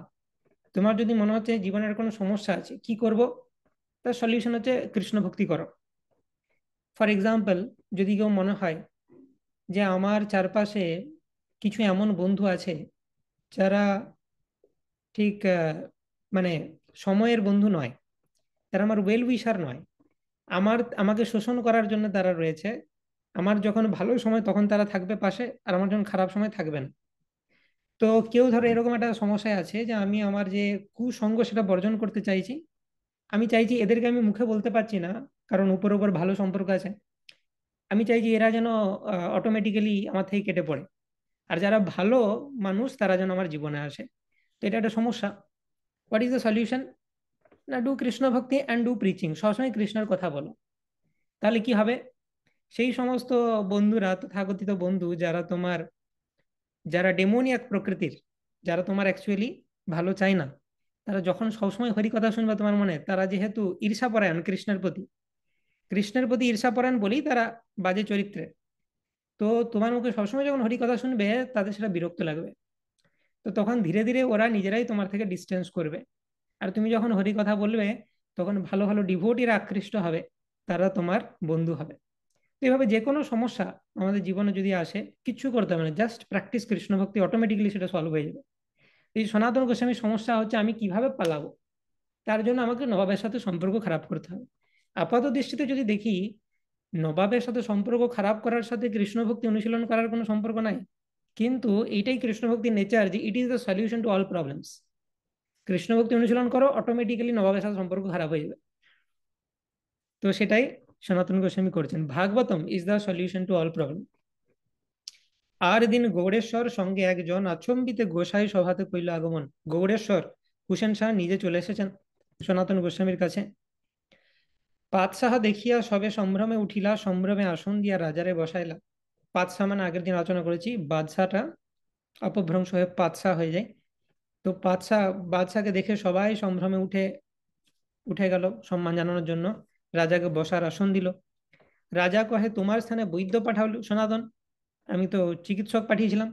বৈদ্য কহে, ব্যাধি নাহি, সুস্থ যে দেখিল। বৈদ্য ফিরে গিয়ে আমাকে বললো তার তো কোনো ব্যাধি হয় নাই, সুস্থ সুস্থ দেখলাম সনাতনকে। কি ব্যাপার তোমার তাহলে? আমার যে কিছু কার্য সব তোমার লইয়া, কার্য ছাড়ি রহিলা তুমি ঘরেতে বসিয়া। আমার সমস্ত কার্য তো তোমাকে নিয়েই, তুমিই তো চালাও আমার রাজ্য, আমি তো মারপিট করে বেড়াই। কার্য ছাড়ি রহিলা তুমি ঘরেতে বসিয়া, তুমি কাজ ছেড়ে ঘরে বসে থাকলে আমার চলবে? মোর যত কার্যকাম সব কইলা নাশ, কি তোমার হৃদয়ে আছে কহ মোর পাশ। তোমার মনের বাসনাটা কি বলো তো? আমার কাজও করছো না, তুমি ঘরে বসে আছো, তুমি অসুস্থও নয়, আমি তো বুঝতে পারছি না তোমাকে। সনাতন কহে, নহে আমা হইতে কাম, আর একজন দিয়া করো সমাধান। আমার দ্বারা আর কোনো কাজ হবে না, নবাব আমাকে ক্ষমা করো, আরো একজনকে দেখো, তুমি তাকে ধরে তুমি প্রাইম মিনিস্টার বানাও। তবে ক্রুদ্ধ হইয়া রাজা করে আর বার, তোমার বড় ভাই করে দস্যু ব্যবহার। তো ভালো করে বুঝো সনাতন, তুমি এরকম ভাবে রিটায়ার করতে পারো না। তোমার বড় ভাই, মানে নবাব বলছে আমি, সনাতনকে নবাব বলছে তোমার বড় ভাই তো দস্যু, মানে আমি তো দস্যু, তাহলে সে কি করে রাজ্য চালাবে? জীব বহু মারি কইল চাকলা সব নাশ, এথা তুমি কইলা মোর সর্বকার্য নাশ। তো আমার কাজ কি? আমি শুধু জীব মারি, আমি মানুষ মারি, বিভিন্ন জায়গাতে মারপিট করি আর রাজ্য জয় করি। কইল চাকলা সব নাশ, বলছে আমি মেরে মেরে গোটা বেঙ্গলকে খালি করে দিলাম প্রায়। চাকলা মানে কি বলা যায়? চাকলা মানে এখানে বঙ্গদেশ বলা হচ্ছে কেন? কারণ হচ্ছে যে কালেকশন অফ ডিস্ট্রিক্ট, সেটাকে বলা হয় চাকলা। এক চাক, এরকম বলা হয় না বাংলা তো? তো চাকলা মানে হচ্ছে কালেকশন অফ ডিস্ট্রিক্ট, মানে বাংলায় যত কর আদায়ের জেলা রয়েছে, সব জায়গায় কেউ যদি নবাবের একটু মানে বিরুদ্ধাচরণ করছে তাকে সঙ্গে সঙ্গে মেরে দিচ্ছে নবাব। তো বলছে মেরে মেরে আমি তো গোটা বঙ্গদেশ শেষ করে দিয়েছি, তো আমি মারতে জানি শুধু, আমি রাজ্য চালাতে জানি না। তো তুমি যদি এখানে ঘরে বসে থাকো তাহলে আমার সর্বকার্য নাশ হয়ে যাবে। সনাতন কহে তুমি স্বতন্ত্র গৌড়েশ্বর, যে যেই দোষ করে দেহ তার ফল। বলছে না না, তুমি যে মারো সেটা তো তোমার দোষ নাই, সনাতন গোস্বামী বলছে। সনাতন নবাবকে গ্লোরিফাই করছে, বলছে না না তুমি চালাতে পারবে রাজ্য, আমার দরকার নেই। হ্যাঁ, তো তো এনকারেজ করছে তাকে। তো বলছে তুমি স্বতন্ত্র গৌড়েশ্বর, যে যেই দোষ করে দেহ তার ফল, তোমার কি দোষ আছে? কেউ যদি অন্যায় করে তুমি তাকে শাস্তি দাও, তো তার যদি মৃত্যুদণ্ড প্রাপ্য হয় তাকে তুমি মৃত্যুদণ্ড দাও, এতে তোমার কোনো দোষ নেই। এত শুনি গৌড়েশ্বর উঠি ঘরে গেলা, পলাইব বলি সনাতনের বাঁধিলাম। গৌড়েশ্বর উঠে ঘরে চলে গেলেন, এবং গৌড়েশ্বর কুষাণ শাহ জানেন সনাতনের মতিগতি ভালো দেখছি না, এ মনে হচ্ছে পালাবে। তো সেই জন্যে সনাতনকে তিনি বাঁধিলা মানে বন্দি করার নির্দেশ দিলেন, যে সনাতনকে বন্দি করে রাখো। আর রূপ গোস্বামী সেটা অলরেডি জানেন, নবাব যদি ডালে ডালে চলে রূপ গোস্বামী চলে পাতায় পাতায়। তো রূপ গোস্বামী জানে যে সনাতনকে বন্দি করবে, সেই জন্য রূপ গোস্বামী 10,000 স্বর্ণ মুদ্রা রেখে গেছে সনাতনকে ছাড়ানোর জন্য। হেন কালে গেল রাজা উড়িয়া মারিতে, সনাতনে কহে তুমি চলো মোর সাথে। ইহ কবে যাবে তুমি দেবতায় দুঃখ দিতে, মোর শক্তি নাহি তোমার সঙ্গে যাইতে। তবে তারে বাঁধি রাখি করিলা গমন, এথা নীলা চল হইতে প্রভু চলিলা বৃন্দাবন। তো হুসেন শাহ বলছে চলো আমার সাথে চলো, উড়িয়া রাজ্যকে অধিকার করতে যাব। সনাতন গোস্বামী বলছে না, সেখানে উড়িয়ার যে ভগবান জগন্নাথ তাকে তুমি দুঃখ দিতে যাচ্ছ, তার রাজ্যে তুমি আক্রমণ করবে, আমি তোমার সাথে যেতে পারবো না এই কাজে। তো তো বলে ঠিক আছে, তাহলে তুমি এখানে কারারুদ্ধই থাকো। আর সেই সময় তাহলে সনাতন গোস্বামীর কারাবাস যেই সময়তে হলো, সেই সময়তেই মহাপ্রভু জগন্নাথপুরী থেকে বৃন্দাবন অভিমুখে যাত্রা শুরু করলেন। আর এই জগন্নাথপুরীতে রূপ গোস্বামীর পাঠানো সেই ব্রাহ্মণগুলো অ্যাক্টিভেট হয়ে গেলেন, তারা চলে এলেন গৌড়বঙ্গে। এবং তারা এসে রূপ গোস্বামীকে জানিয়ে দিলেন যে মহাপ্রভু জগন্নাথপুরী থেকে বৃন্দাবনের উদ্দেশ্যে যাত্রা শুরু করেছেন। তো এই ঘটনাগুলো বোঝা যাচ্ছে, সনাতনের কারাবাস, মহাপ্রভু বৃন্দাবনে গমন, এবং সেই দুইজন ব্রাহ্মণ রূপ গোস্বামী এসে খবর দিচ্ছে। তবে সেই দুই চর রূপ ঠাঁই আইল, বৃন্দাবন চলিলা প্রভু আসিয়া কহিল। শুনি শিরূপ লিখিল সনাতন ঠাঁই, বৃন্দাবন চলিলা শ্রী চৈতন্য গোসাই। আমি দুই ভাই চলিলাম তাহারে মিলিতে, তুমি জইছে তৈছে ছুটি আইস তাহা হইতে। তো যখনই রূপ গোস্বামী খবরটা পেলেন যে মহাপ্রভু বৃন্দাবন উদ্দেশ্যে বেরিয়ে গেছেন, রূপ গোস্বামীর একটুও টাইম ওয়েস্ট না করে, আমি খবরটা পেয়েছি মানে মহাপ্রভু অলরেডি এগিয়ে গেছেন। ইট ইজ লাইক সেই দূরের তারাদের থেকে যখন আমরা দেখি আলো, তো তারা কয়েক আলোকবর্ষ দূরে আছে, মানে আমি অতীতটা দেখছি, মানে আমি এখন যে তারাটাকে দেখছি সেই তারার আলোটা 1 বছর আগে বেরিয়েছিল কাইন্ড অফ। তো সেই মতো রূপ গোস্বামী যখন খবরটা পেলেন, রূপ গোস্বামী ইমিডিয়েটলি ভাবছেন মহাপ্রভু 1 মাস এগিয়ে গেছে বৃন্দাবনের দিকে, আমাকে ইমিডিয়েটলি বেরোতে হবে। তো তিনি সনাতন গোস্বামী কারাগারে আছেন, সনাতন গোস্বামীকে চিঠি লিখলেন যে দাদা শোনো, বৃন্দাবনের পথে মহাপ্রভু বেরিয়ে গেছে, বৃন্দাবন চলিলা শ্রী চৈতন্য গোসাই, আমরা দুই ভাই যাচ্ছি, আমি আর অনুপম। 3 ভাই ছিলেন, রূপ, সনাতন, অনুপম। তো তাদের নাম ছিল, ইনিশিয়াল নাম ছিল অমর আর সন্তোষ। হুম, কিভাবে মনে রাখবে? অমর মানে কি, যার মৃত্যু হয় না, মানে অমর হচ্ছে সনাতন, আর সন্তোষ হচ্ছে রূপ। ঠিক আছে, তো আমি এইভাবে মনে রাখি। তো অমর, সন্তোষ আর বল্লভ, এই 3 নাম ছিল প্রথমে। তারপর যখন নবাবের কাছে এলেন, তো কি নাম হলো তাদের, দবির খাস, সাকর, মল্লিক, এবং বল্লভেরও নাম দিয়ে দিল মল্লিক। ঠিক আছে। তো তারপর মহাপ্রভুর কাছে যখন এলেন, রামকেলিতে যখন দেখা হলো, মহাপ্রভু তাদের কি নামকরণ করেছিলেন, রূপ, সনাতন আর অনুপম। তো এইগুলো হচ্ছে মহাপ্রভুর দেওয়া নাম। আর কিছু নাম তাদের আগে ছিল, আর নবাবের দেওয়া নাম রয়েছে। রূপ গোস্বামী বললেন, আমি আর অনুপম যাচ্ছি মহাপ্রভুর সাথে দেখা করতে, তুমি জয়ছে তৈছে ছুটি আইসো, যা হোক করে ছুটে আমাদের কাছে এসো দেখা করতে। কারণ ছুটে আসতে হবে, কারণ কি, তুমি অনেক লেটে ছাড়া পাবে, তাই তোমাকে ছুটে আসতে হবে। তো আমি তোমার জন্য 10 সহস্র মুদ্রা মুদির কাছে রেখে এসেছি, সেইটা নিয়ে তুমি শীঘ্র নিজেকে ছাড়িয়ে তুমি ছুটে আসবে। জয়িত্রে তৈছে ছুটি তুমি আইসো বৃন্দাবন, এত লিখি দুই ভাই করিলা গমন। এইটি লেখে দুই ভাই তারা বৃন্দাবনের উদ্দেশ্যে গমন করছেন। অনুপম মল্লিক তার নাম শ্রীবল্লভ, রূপ গোসাইর ছোট ভাই পরম বৈষ্ণব। তাহা লইয়া রূপ গোসাই প্রয়াগে আইলা, মহাপ্রভু তাহা শুনি আনন্দিত হইলা। প্রভু চলিয়াছেন বিন্দু মাধব দর্শনে, লক্ষ লক্ষ লোক আইসে প্রভুর মিলনে। তো রূপ গোস্বামী যখন বেরিয়ে আসতে পারলেন, মহাপ্রভু তো অনেকটা এগিয়ে গেছিলেন, তো মহাপ্রভুর বৃন্দাবন দেখে ফিরে যখন প্রয়াগে এলেন রিটার্ন পথে, তখন রূপ গোস্বামী প্রয়াগ পর্যন্ত পৌঁছাতে পারলেন। ঠিক আছে, তো সেইখানেই মহাপ্রভুর সাথে রূপ গোস্বামীর দেখা হলো। মহাপ্রভু রিটার্ন জার্নিতে প্রয়াগে, আর রূপ গোস্বামী গৌড়বঙ্গ থেকে প্রয়াগে এসে পৌঁছালেন। তো সেখানে প্রভু বিভিন্ন মন্দির দর্শন করেছেন, বিষ্ণু মন্দির দর্শন করেছেন, বিন্দু মাধব। তো এরকম প্রয়াগে 12টি মাধবের মন্দির ব্রহ্মাজি সৃষ্টির পরে স্থাপন করেছিলেন, তার মধ্যে একটি হচ্ছে বিন্দু মাধব। তো সেগুলো মহাপ্রভু দর্শন করেছেন, এবং সেখানে অনেক ভিড়ও হয়ে গেছিল মহাপ্রভুর সাথে, অনেক লোকজন তার দর্শন লাভ করার জন্য। কেহ কান্দে কেহ হাসে কেহ নাচে গায়, কৃষ্ণ কৃষ্ণ বলি কেহ গড়া গড়ি যায়। গঙ্গা যমুনা প্রয়াগ নারিল ডুবাইতে, প্রভু ডুবাইল কৃষ্ণ প্রেমের বন্যাতে। তো প্রয়াগে গঙ্গা যমুনা একসাথে মিলন হয়েছে, গঙ্গা যমুনা সরস্বতীর। তো বলছে গঙ্গা যমুনাতে বন্যা হয়েও এত প্রয়াগকে ডুবাতে পারে নাই, যতটা মহাপ্রভু আসার ফলে প্রেমের বন্যাতে ডুবিয়ে দিচ্ছে। বন্যা মানে কি, এত লোক হয়েছে মনে হচ্ছে বন্যা, লোকের বন্যাতে প্রয়াগ ডুবে যাচ্ছে কাইন্ড অফ। এবং সেগুলো সাধারণ লোক নয়, তারা সবাই কৃষ্ণ প্রেমে পাগল লোক, কেহ কান্দে কেহ হাসে কেহ নাচে গায়। তো প্রয়াগেও সব জায়গাতে যাওয়া হয় মহাপ্রভু গেলে, প্রয়াগেও তাই হলো। তো এরকম ভিড় দেখে দুই ভাই রূপ আর অনুপম নির্জন স্থানে দাঁড়িয়ে রইলেন। তারা দেখলেন মহাপ্রভু তাকে বেষ্টন করে ভিড় রয়েছে, রূপ সনাতন কিন্তু দূরে দাঁড়িয়ে আছেন।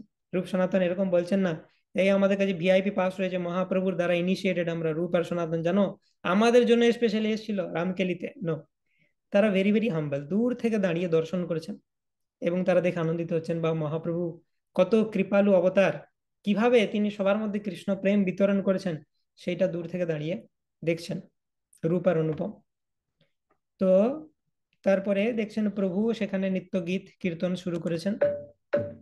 প্রেমাবেশে নাচে প্রভু হরি ধ্বনি করি, ঊর্ধ্ব বাহু করি বলে বল হরি হরি। প্রভুর মহিমা দেখি লোকে চমৎকার, প্রয়াগে প্রভুর লীলা নারী বর্ণিবার। দাক্ষিণাত্য বিপ্রসনে আছে পরিচয়, সেই বিপ্র নিমন্ত্রিয়া নীল নিজালয়। তো প্রয়াগেও এরকমই অসাধারণ অদ্ভুত লীলা মহাপ্রভুর, সেটা বর্ণনা করার শক্তি আমার নাই। চৈতন্য চরিতামৃতে কৃষ্ণদাস কবিরাজ গোস্বামী বলছেন। এবং সেইখানে প্রয়াগে দাক্ষিণাত্যের একজন ব্রাহ্মণ ছিলেন। যখন মহাপ্রভু দাক্ষিণাত্য যাত্রা করেছিলেন, সেই সময় এই ব্রাহ্মণের সাথে পরিচয় হয়েছিল। তিনিও প্রয়াগে, বাড়ি তার বা কিছু একটা বটে, প্রয়াগে আছেন সেই সময়তে। তো সেই ব্রাহ্মণ তাকে নিমন্ত্রণ করে নিয়ে গেলেন মহাপ্রভুকে। তো সেই ব্রাহ্মণের গৃহে মহাপ্রভু প্রসাদ পাবেন। বিপ্র গৃহ আসি প্রভু নিভৃতে বসিলা, শ্রীরূপ বল্লভ দুহে আসিয়া মিলিলা। তো মহাপ্রভু যখন সেই দাক্ষিণাত্য ব্রাহ্মণের ঘরে গেলেন, তখন ভিড় থেকে একটু সেপারেট হয়ে শ্রীরূপ আর বল্লভ, মানে শ্রীরূপ আর অনুপম, তারা মহাপ্রভুর কাছে যাওয়ার একটু সুযোগ পেলেন। কিভাবে গেলেন তারা? দুই গুচ্ছ তৃণ দুহে দর্শনে ধরিয়া, প্রভু দেখি দূরে পড়ে দণ্ডবোধ হইয়া।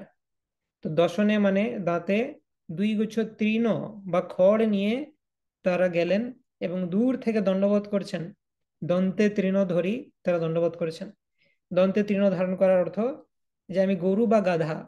বরাকার উপপি ভক্তি প্রশমিত সিন্ধু শুরুতে রূপ গোস্বামী বলছেন আমি হচ্ছি গাধা। তো চৈতন্য মহাপ্রভু আমাকে যা শিখিয়েছেন সেগুলোই বলছি। তো এটা হচ্ছে তার সিমটম যে গুরুর সামনে সবসময় নিজেকে দেখাতে হয় I am full number one. কোনো স্মার্টনেস দেখানো উচিত নয় গুরুর সামনে।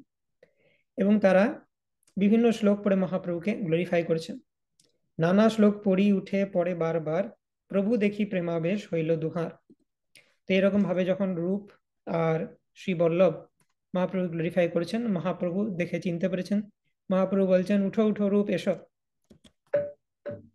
শ্রী রূপে দেখিয়া প্রভুর প্রসন্ন হইল মন, উঠো উঠো রূপ আইস বলিল বচন। কৃষ্ণের করুণা কিছু না যায় বর্ণনে, বিষয় কোপ হইতে কাড়িল তোমা দুইজনে। মহাপ্রভু বলছেন কৃষ্ণের অপার কৃপা যে বিষয় কূপ থেকে তোমাদেরকে উদ্ধার করেছে, যে তোমরা আলটিমেটলি এই হুসেন শাহের যে জাল থেকে বেরিয়ে আসতে পেরেছ। তো বেসিক্যালি কৃষ্ণের কৃপা বলছেন কিন্তু মহাপ্রভুরই কৃপা। মহাপ্রভু তাদেরকে বলেছিলেন যে তোমরা শীঘ্রই বেরিয়ে আসবে, কিন্তু মহাপ্রভু তো সেটা বলবেন না যে আমি কৃষ্ণ। তো মহাপ্রভু বলছেন নামে ভক্ত চতুর্বেদী মদভক্ত সপচ প্রিয় তস্মৈ দেয়ম ততো গ্রাহ্যম সচ পূজ্য যথাহ্যম। চতুর্বেদ পাঠী অর্থাৎ চতুর্বেদী ব্রাহ্মণ হলেই যে ভক্ত হয় এমন নয়। আমার ভক্ত চণ্ডাল কুলে জন্মগ্রহণ করলেও আমার অত্যন্ত প্রিয়, তাই তাকে দান করা উচিত এবং তার প্রসাদ গ্রহণ করা উচিত। আমার ভক্ত আমার মতোই পূজ্য। তো হরিভক্তি বিলাস সনাতন গোস্বামী বলেছেন। তো বেসিক্যালি কৃষ্ণের স্টেটমেন্ট এটা, কৃষ্ণ বলছেন কেউ যদি চতুর্বেদী ব্রাহ্মণ হয় তার মানে সে আমার ভক্ত হবে তা নয়, কিন্তু কেউ যদি চণ্ডাল কুলে জন্মগ্রহণ করে তবু সে আমার ভক্ত হতে পারে। চণ্ডালোপি দ্বিজ শ্রেষ্ঠ হরিভক্তি পরায়ণ। তো যে হরিভক্তি পরায়ণ তাকে ভগবান বেশি প্রায়োরিটি দেবেন। অনেক শাস্ত্র জেনে নিয়েছে কিন্তু সে ভগবানের ভক্ত নয়, সে কিছু ব্যাপার নয়। বিপ্রাদ্বি ষড়গুণ যুতাদ অরবিন্দ নাভা পাদারবিন্দ বিমুখাত স্বপচম বরিষ্ঠম মন্যে যদর্পিতমন वचने हितार्थ प्राणम पुनाति शकुलम नतु भूरि माना। प्रहलाद महाराज বলছেন হ্যাঁ, বিপ্রাদ দ্বিষড়গুণ যুতাদ অরবিন্দ নাভা, 12টি গুণাবলী বিশিষ্ট ব্রাহ্মণ যিনি মন্ত্রতন্ত্র বিশারদ, তিনি তার কোনো ভূমিকা নাই বা তার কোনো কোয়ালিফিকেশন নেই।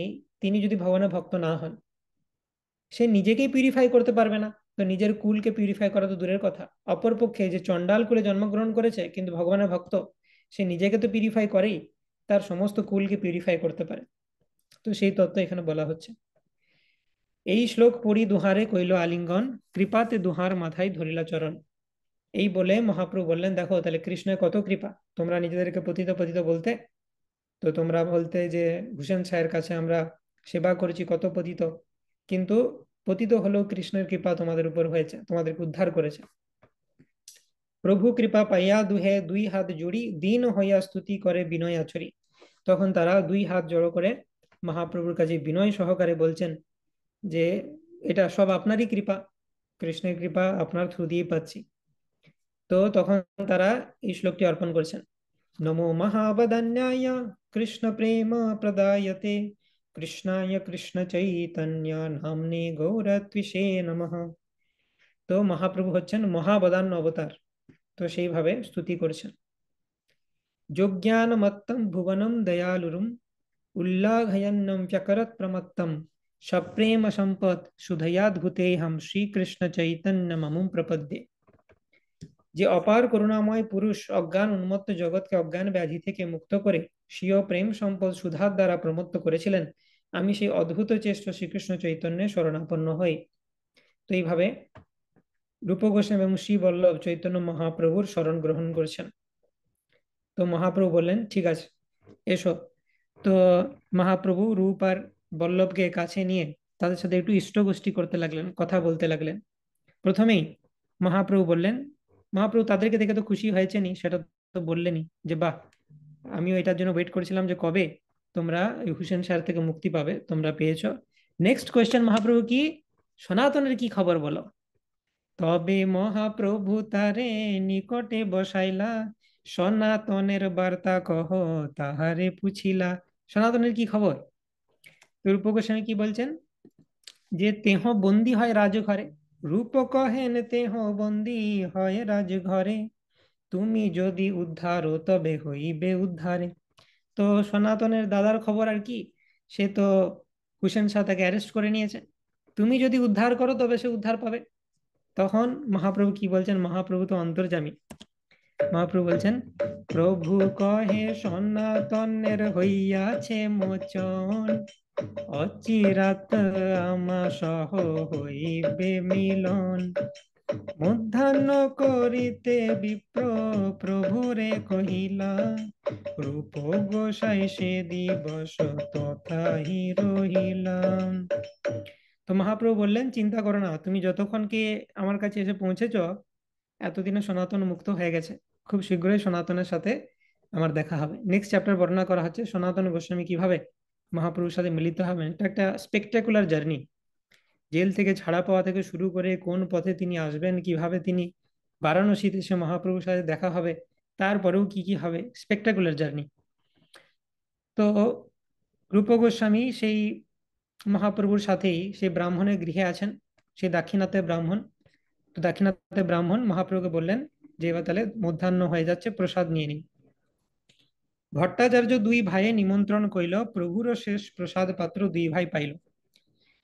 তো বলভদ্র ভট্টাচার্য আছে এখনো মহাপ্রভুর সাথে এবং সবাই আছে, সেই কৃষ্ণদাস সনড়িয়া ব্রাহ্মণ সবাই আছে, তাদের সবাইকে নিয়ে সেই দাক্ষিণাত্য ব্রাহ্মণের ঘরে মহাপ্রভু বিরাজ করেছেন। বলভদ্র ভট্টাচার্য তাদের দুই ভাইকেও বললেন যে, তিনিও বুঝতে পারলেন যে এরা খুব স্পেশাল ডিভোটি, রূপ গোস্বামী আর শ্রী বল্লভ মহাপ্রভুর খুবই কৃপাপাত্র। তো সেই জন্য তিনি বললেন, এসো তোমরা এসো, মহাপ্রভুর যে কিছু অবশিষ্ট সেটা আমি তোমাদেরকে দেব। ত্রিবেণী উপর প্রভু বাসা ঘর স্থান, দুই ভাই বাসা কইল প্রভু সন্নিধান। তো মহাপ্রভু যখন প্রয়াগ অবস্থান করেছেন, কোথায় থাকলেন, ত্রিবেণী সঙ্গমের ঠিক কাছে মহাপ্রভু থাকলেন। আর এই দুই ভাই রূপ গোস্বামী শ্রী বল্লভ, তারাও মহাপ্রভুর যে যেখানে থাকলেন তার কাছাকাছি বাড়ি নিয়ে থাকলেন সেখানে। তো এই প্রয়াগে থাকাকালীন মহাপ্রভুর সাথে দেখা করতে এলেন বল্লভ ভট্ট, সেই বল্লভ আচার্য, যিনি হচ্ছেন বিষ্ণু স্বামী সম্প্রদায়ের, অর্থাৎ রুদ্র সম্প্রদায় বৈষ্ণব। সে কালে বল্লভ ভট্ট রহে আড়াইল গ্রামে, মহাপ্রভু আইলা শুনি আইল তার স্থানে। তো রূপ গোস্বামী বল্লভ ভট্ট তিনি যখন শুনলেন মহাপ্রভু প্রয়াগে এসেছেন, তিনি কাছাকাছি আড়াইল নামক গ্রামে থাকতেন, সেখান থেকে তিনি চলে এলেন মহাপ্রভুর সাথে দেখা করতে।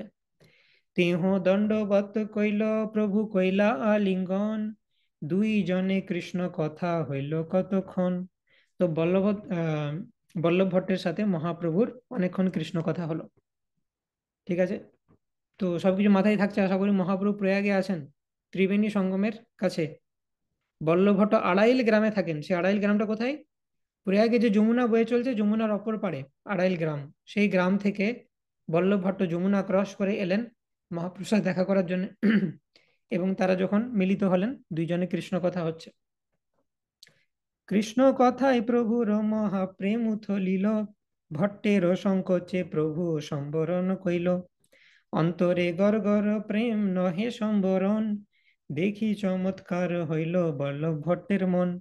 তো যখন কৃষ্ণ কথা আলোচনা করছেন বল্লভ ভট্টের সাথে, মহাপ্রভু তো এক্সট্যাসিতে চলে যাবেন, যা হোক করে মহাপ্রভু নিজেকে আটকে রাখছেন, এই এক্সট্যাসিতে চলে যাই, এরকম ব্যাপার। তো দেখছেন বল্লভ ভট্ট আমার সম্প্রদায়ের নয়, আমার ক্লোজ অ্যাসোসিয়েট নয়, তাই মহাপ্রভু নিজের এক্সট্যাসি প্রকাশ করছেন না। এক্সট্যাসি প্রকাশ হয়ে যাচ্ছে যেই মনে পড়েছে সামনে বল্লভ ভট্ট বসে আছে, আমার নিজের গণ নয়, তখন মহাপ্রভু আবার নিজেকে একটু সংবরণ করেছেন। অন্তরে গড় প্রেম, মানে সেই আগ্নেয়গিরির মতো প্রেম উথলে উঠছে মহাপ্রভুর কৃষ্ণ কথা আলোচনা হলে, কৃষ্ণ নাম শ্রবণ করলে মহাপ্রভু এরকম হয়। কিন্তু দেখি চমৎকার হইলো বল্লভ ভট্টের মন, বল্লভ ভট্টকে দেখে মহাপ্রভু কন্ট্রোল করেছেন। তবুও ছলকে পড়া সেই যে প্রেমের আবেশ, সেটা বল্লভ ভট্ট দেখতে পাচ্ছেন, যদিও মহাপ্রভু কন্ট্রোল করেছেন। হ্যাঁ, কিছুক্ষণ পরে আনকন্ট্রোল স্টেটটাও দেখতে পাবেন বল্লভ ভট্ট। তো সেটা দেখে বল্লভ ভট্ট চমৎকার হয়েছেন, বাপরে, কৃষ্ণ কথা আলোচনা করতে করতে এরকম, এরকম তো কাউকে দেখিনি। তবে ভট্ট মহাপ্রভুরে নিমন্ত্রণ কইলা, মহাপ্রভু দুই ভাই তাহারে মিলিলা। এরপর বল্লভ ভট্ট বললেন, তাহলে মহাপ্রভু আমার বাড়িতে চলুন, প্রসাদ পাবেন। হুম। তো তখন মহাপ্রভু রূপ আর অনুপমের সাথেও পরিচয় করিয়ে দিলেন বল্লভ ভট্টের, যে এরা আমার সঙ্গী, এবং দেখা হয়েছিল রামকেলিতে, খুব ভালো ডিভোটি, এভাবে পরিচয় করিয়ে দিলেন। দুই ভাই দূর হইতে ভূমিতে পড়িয়া ভট্টে দণ্ডবোধ কইলা অতি দীন হইয়া। বল্লভ ভট্টকেও যখন মহাপ্রভু বল্লভ ভট্টের সাথে, বল্লভ ভট্ট যেহেতু সিনিয়র বৈষ্ণব, দূর থেকে আবার প্রণাম জানাচ্ছে। রূপ আর অনুপম এরা সবসময়, এদের হৃদয়ে এত দৈন্যতা, সবসময় মনে করেন যে আমি সব থেকে নিকৃষ্ট ভক্ত। ভট্ট মিলিবারে যায়, দুহে পলাই দূরে, অস্পৃশ্য পামর মুই না ছুঁয় মরে। বল্লভ ভট্ট তাদের কাছে যাচ্ছেন, তাদেরকে আলিঙ্গন করার জন্য যাচ্ছেন, আর দুইজন ছুটে পালাচ্ছে, বল্লভ ভট্ট যত এগিয়ে আসছেন। ছুটে কেন পালাচ্ছেন? তারা ভাবছেন বল্লভ ভট্ট উচ্চ ব্রাহ্মণ, তো যদি আমাদেরকে টাচ করেন, আমরা মুসলমান নবাবকে সেবন করে আসছি, তো বল্লভ ভট্টকে আমরা কন্টামিনেট করে দেব, সেই কারণে দূরে পালাচ্ছে রূপ আর অনুপম। ভট্টেরও বিস্ময় হইল প্রভুর হর্ষমন, ভট্টের কহিলা প্রভু তার বিবরণ। ভট্টের বিষয় হলো, কি ব্যাপার, এরকম বৈষ্ণব তো দেখিনি, যে আমি আলিঙ্গন করতে যাচ্ছি দূরে ছুটে পালাচ্ছে, ই আবার কি সিস্টেম? তো কিন্তু প্রভুর হর্ষমন, মহাপ্রভু আনন্দিত হলেন কেন? মহাপ্রভু আনন্দিত হলেন দৈন্যতা দেখে, যাহা রূপ অনুপমের কি দৈন্যতা, সেটা দেখে মহাপ্রভু আনন্দিত হচ্ছেন। আর ভট্টের বিষয় হচ্ছে, ভট্টের কহিলা প্রভু তার বিবরণ। তখন মহাপ্রভু বললেন, শোনো শোনো ভট্ট, তুমি বিস্মিত হয় না, এর কারণ হচ্ছে যে ওরা নিজেদেরকে খুব আহ দীন মনে করে। ইহ না স্পর্শী ইহ জাতি অতিহীন, বৈদিক যাজ্ঞিক তুমি কুলীন প্রবীণ। তো এইখানে একটা অত্যন্ত টুইস্ট আছে কথার মধ্যে। তো মহাপ্রভু বলছেন যে ইহ না স্পর্শী এই রূপ আর অনুপমকে তুমি স্পর্শ করো না, ইহ জাতি অতিহীন, অতিহীন জাতি। তো দিস ইজ ভেরি আশ্চর্য, কারণ মহাপ্রভু রূপ গোস্বামীর প্রশংসায় পঞ্চমুখ নিজের গণের সামনে, রূপ গোস্বামীর মতো ডিভোটি হয় না, কিন্তু বল্লভ ভট্টের সামনে কেন বলছেন মহাপ্রভু যে এই জাতি তো অতি হীন জাতি, একে স্পর্শ করো না তুমি? বেসিক্যালি মহাপ্রভু বল্লভ ভট্টকে চ্যাস্টাইজ করছেন, বল্লভ ভট্টকে ব্যঙ্গ করছেন। বলছেন যে তোমার তোমার তো সব ওই সব জাতপাত নিয়ে ব্যাপার রয়েছে, তো তো তার থেকে ভালো তুমি এদেরকে টাচ করো না। আর মহাপ্রভু যেহেতু রূপ গোস্বামীকে নিজের মনে করেন, সেই জন্য তিনি বলছেন যে ইহ জাতি অতিহীন।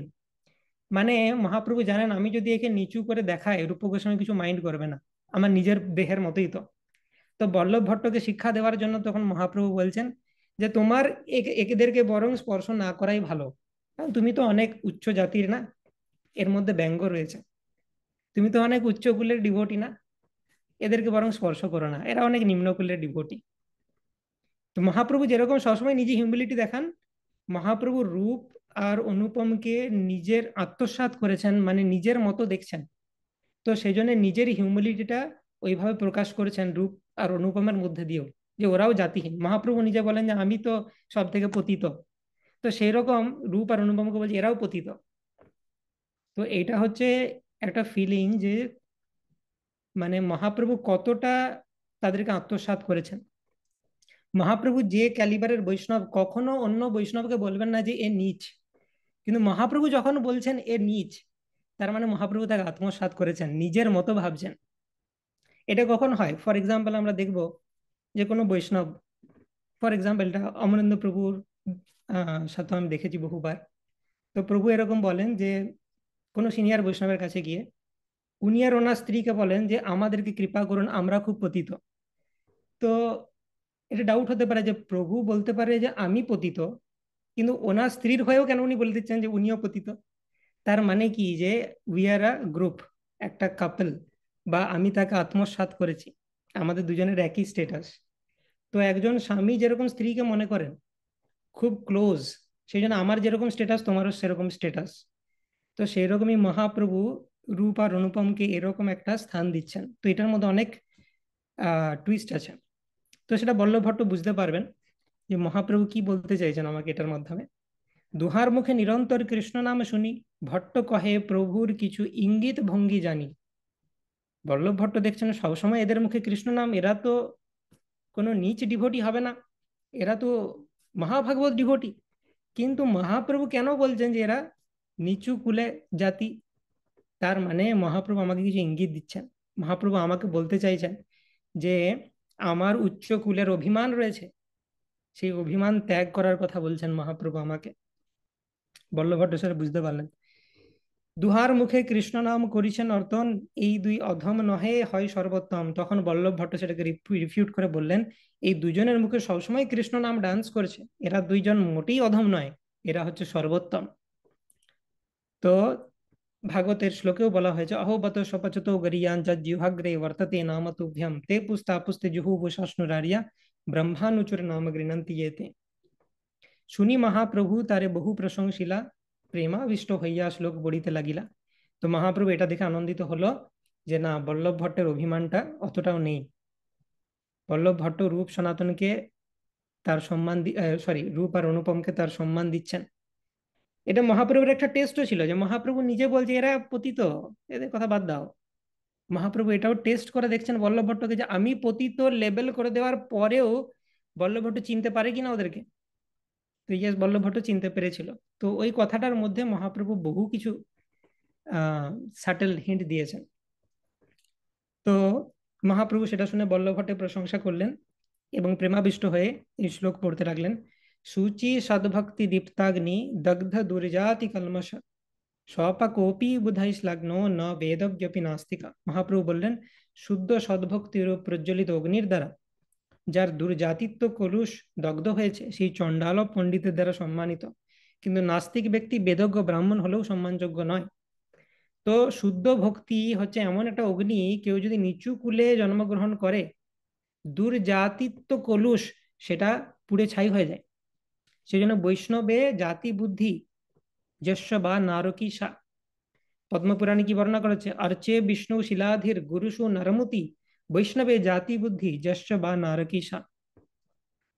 অর্থাৎ अर्चे বিষ্ণু শিলাধি, শালগ্রাম শিলাকে কেউ যদি মনে করে যে এটা হচ্ছে একটা পাথর, গুরুষু নরমতি, গুরুকে কেউ যদি মনে করে সাধারণ মানুষ, বৈষ্ণবের কেউ যদি জাতি দেখে, সে নরকগামী হবে। দৃষ্টে স্বভাব জনিতেই বপুষৈশ্চ দোষের না প্রাকৃতাত্মমিহ ভক্ত জনস্য পশ্যেদ। উপদেশামৃতও বলছেন রূপ গোস্বামী যে বৈষ্ণবের প্রাকৃত গুণাবলী দেখা উচিত নয়, কোন কুলে জন্মগ্রহণ করেছে, গায়ের রং কিরকম, হ্যাঁ, পায়ে খোঁড়া কিনা ইত্যাদি, এই সমস্ত দৈহিক বৈশিষ্ট্য বা জাগতিক বৈশিষ্ট্য বৈষ্ণবের দেখা উচিত নয়। অপরপক্ষে নাস্তিক ব্যক্তি যদি বেদজ্ঞ ব্রাহ্মণও হয়, তাতে কোনো লাভ নেই। বেদ পড়ে কি হলো, সে ভগবানের ভক্তই নয়, সে কিন্তু সম্মানের যোগ্য নয়। ভগবত ভক্তিহীনস্য জাতি শাস্ত্রম জপস্তপ অপ্রাণস্যেব দেহস্য মণ্ডনম লোকরঞ্জনম। ভগবত ভক্তি বিহীন ব্যক্তির উচ্চকুলে জন্ম, শাস্ত্র জ্ঞান, জপ তপ, এগুলো সব বৃথা, মৃতদেহে অলঙ্কারের মতো। মৃতদেহে অলঙ্কার পরালে সেগুলোর কোনো লাভ আছে না, সেগুলো কেবল লোকরঞ্জন। তো সেম জিনিস ভাগবতে বলা হচ্ছে, যশাস্তি ভক্তির ভগবত কিঞ্চনা সর্বের গুণেস্তত্র সমাসতে সুরা হারাও অভক্তস্য কুতো মহৎ গুণা। হরির যে অভক্ত, তার মহৎ গুণ থাকলেও বা লাভ কি, সেগুলো ইউজলেস। মনোরথে না সতী ধাবত বাহি। প্রভুর প্রেমাবেশ আর প্রভাব ভক্তি সার সুন্দর জাতি দেখে ভট্টের হইল চমৎকার। তো বল্লভ ভট্ট এইভাবে মহাপ্রভুর যে প্রেমাবেশ, তার জ্ঞান, তার সৌন্দর্য, ভগবত ভক্তি, এগুলো দেখে আশ্চর্য হলেন বল্লভ ভট্ট। সঘনে প্রভুরে ভট্ট নৌকাতে চড়াইয়া ভিক্ষা দিতে নিজ ঘরে চলিলা লইয়া। বল্লভ ভট্টের বাড়ি আড়াইলে, যমুনার ওই পাড়ে। তো মহাপ্রভুর সমস্ত গণদেরকে নৌকাতে চাপিয়ে বল্লভ ভট্ট নিজের বাড়ি নিয়ে যাচ্ছেন। যমুনার জল দেখি চিক্কন ও শ্যামল, প্রেমাবেশে মহাপ্রভু হইয়া বিহ্বল। এবার কি প্রেডিক্ট করতে পারবে কি হবে, মহাপ্রভু কি করবেন যমুনা জল দেখলে? চাপিয়ে দিবেন। তো বল্লভ ভট্ট আবার সেটাকে দেখছেন প্রথমবার, বাকি সবাই জানে যে এটা স্বাভাবিক ব্যাপার। হুঙ্কার করি যমুনার জলে দিলা ঝাঁপ, প্রভু দেখি সবার মনে হইল ভয় কাঁপ। আস্তে ব্যস্তে সবে ধরি প্রভুরে উঠাইল, নৌকার উপরে প্রভু নাচিতে লাগিল। তো জল থেকে তুলে আনা হলো, তো নৌকার উপরে নাচতে লাগলো, এবার নৌকা টলমল করছে। সমস্যা মহাপ্রভুকে নিয়ে। বল্লভ ভট্ট এরকম চিন্তা করতে পারেনি যে নৌকার মধ্যে নাচানাচি শুরু করে দিবেন, প্রাণের ভয় নাই তার, যে ডুবে গেলে কি হবে। প্রয়াগে ত্রিবেণী সঙ্গম, সেখানে এত জল, এইরকম ব্যক্তিকে বল্লভ ভট্ট কোনোদিন দেখেননি। মহাপ্রভুর ভরে নৌকা করে টলমল, ডুবিতে লাগিল নৌকা ঝলকে ভরে জল। যদ্যপি ভট্টের আগে প্রভুর ধৈর্য হইল মন, দুর্বার উদ্ভট প্রেমে নহে সম্বরণ। প্রভু বারবার ভাবার চেষ্টা করছে যে বল্লভ ভট্ট সামনে আছে, আমার গণরা নেই, তবুও প্রভু নিজেকে কন্ট্রোল করতে পারছে না। দেশ পাত্র দেখি মহাপ্রভুর ধৈর্য হইল, আড়াইলের ঘাটে নৌকা আসি উত্তরিল। ভয়ে ভট্ট সঙ্গে রহে মধ্যাহ্ন করাইয়া, নিজ গৃহে আনিলা প্রভুরে সঙ্গেতে লইয়া। এবারে ভট্টের মনে ভয় হয়ে গেছে মহাপ্রভুকে নিয়ে, যে তো মানে ইজি টু হ্যান্ডেল কেস নয়, খুব চোখে চোখে রাখতে হবে, না হলে কখন কি বিপদ হয়ে যাবে বলা যায় না। তো বল্লভ ভট্ট নিয়ে এলেন মহাপ্রভুকে নিজের বাড়িতে। আনন্দিত হইয়া ভট্ট দিল দিব্যাসন, আপনে করিল প্রভুর পাদ প্রক্ষালন। সবংশে সেই জল মস্তকে ধরিল, নূতন কৌপিন বহির বাস পরাইল। তো মহাপ্রভুকে ভালো বসার জায়গা দিলেন, মহাপ্রভুর পা ধুইয়ে দিলেন, সেই পা ধোয়া জল সব অংশে সবাই মিলে পান করলেন, নিজের ফ্যামিলি মেম্বার্স। এবং মহাপ্রভুকে নতুন কৌপিন এবং বহির্বাস গিফট করলেন। গন্ধ পুষ্প ধূপ দীপে মহাপূজা কইল, ভট্টাচার্যে মান্য করি পাক করাইল। তো মহাপ্রভুর গ্র্যান্ড ওয়ার্শিপ করলেন বল্লভ ভট্ট। বৈষ্ণব বাড়িতে এলে কি কি আচার করতে হয় বল্লভ ভট্ট জানেন ভালো করে। বল্লভদ্র ভট্টাচার্যকে বললেন তুমি রান্না করো। ভিক্ষা করাইল প্রভুরে সস্নেহ যতনে, রূপ গোসাই দুই ভাইরে করাইল ভোজনে। তো মহাপ্রভুকে প্রসাদ পাওয়ালেন, তার সাথে রূপ গোসাই আর যে অনুপম ছিলেন তাদেরকেও মহাপ্রভুর অবশিষ্ট দিলেন, তাদেরকেও খাওয়ালেন। ভট্টাচার্য শ্রী রূপে দেওয়াইল অবশেষ, তবে সেই প্রসাদ কৃষ্ণ দাস পাইল শেষ। বল্লভট্ট মহাপ্রভুর যে ভুক্তাবশেষ সেটা রূপ গোস্বামীকে দিলেন এবং অনুপমকেও দিলেন, এবং তারপর সেটা কৃষ্ণদাসকে দিলেন। Who's this Krishnadas? সেই যে কৃষ্ণদাস রাজপুত এখনো আছে প্রয়াগে, তারও রূপ গোস্বামীর দর্শন পাচ্ছেন, মহাপ্রভুর দর্শন পাচ্ছেন, তাদের ভুক্তাবশেষ পাচ্ছেন, তার উপরও কৃপা চলছে এখন। মুখবাস দিয়া প্রভুরে করাইল শয়ন, আপনে ভট্ট করেন প্রভুর পাদ সম্বাহন। তো মুখবাস দিলেন এবং তাকে শয়ন করালেন, এবং বল্লভ ভট্ট মহাপ্রভুর পা মাসাজ করতে লাগলেন। প্রভু পাঠাইল তারে করিতে ভোজনে, ভোজন করি আইলা তেহ প্রভুর চরণে। হেন কালে আইলা রঘুপতি উপাধ্যায়, তিরোহিতা পণ্ডিত বড় বৈষ্ণব মহাশয়। তো এরপরে বল্লভ ভট্ট মহাপ্রভুর পা মেসাজ করেছিলেন, তো মহাপ্রভু বললেন যাও এবার তুমি প্রসাদ পাও। মানে বল্লভ ভট্ট মহাপ্রভুকে প্রসাদ পাইয়ে, মহাপ্রভুকে মুখবাস দিয়ে, তাকে শয়ন করিয়ে তার সেবা করে যাচ্ছিলেন। এটা একটা বৈষ্ণব কালচার, যে যতক্ষণ না সেই বৈষ্ণব বলছে সে নিজে খেতে যাবে না। তো বল্লভ ভট্ট এই সমস্ত কিছু পালন করেছেন। তো এইভাবে বল্লভ ভট্টের গৃহে মহাপ্রভু রইলেন। তো সেই সময়তে রঘুপতি উপাধ্যায় এলেন। তো রঘুপতি উপাধ্যায়ের সাথে মহাপ্রভু কিছু চর্চা হবে, তো সেটা আমরা দেখব নেক্সট টাইম। এবং তারপরে ধীরে ধীরে মহাপ্রভু প্রয়াগের দশাশ্বমেধ ঘাটে রূপ গোস্বামীকে শিক্ষা দিতে আরম্ভ করবেন। ওকে, তো সেই সমস্ত কিছু আনফোল্ড হবে ধীরে ধীরে। Will continue in the next class. Thank you very much. Shri Chaitanya Charitamrita की जाए, श्रील प्रभुपाद की जाए, निताय गौर प्रेमानंदे, हरि हरि बोल। কোনো প্রশ্ন আছে তাহলে আমরা নিতে পারি।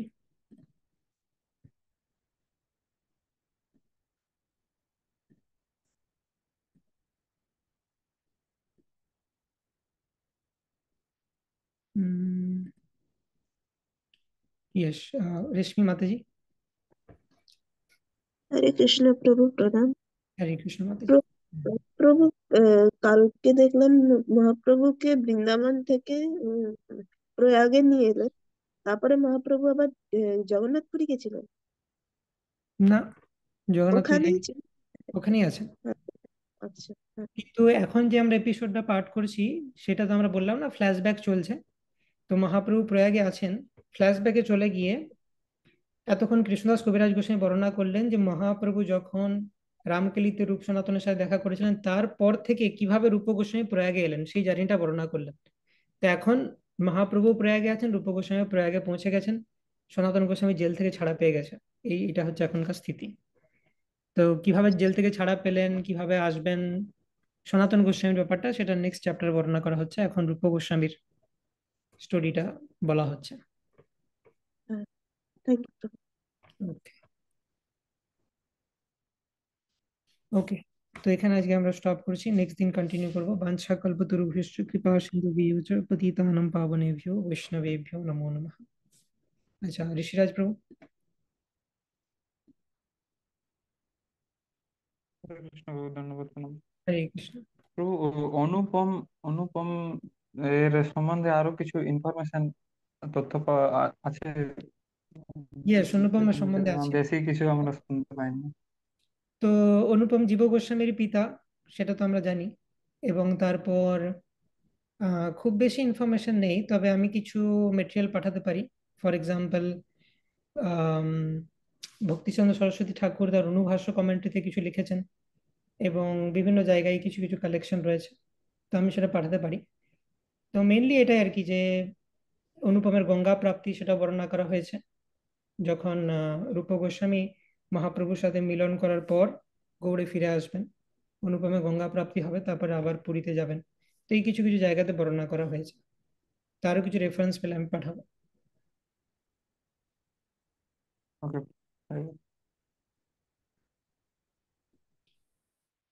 ओके। श्री चैतन्य चरितामृत की जय, श्रील प्रभुपाद की जय, निताई गौर प्रेमानंदे, हरि हरि बोल।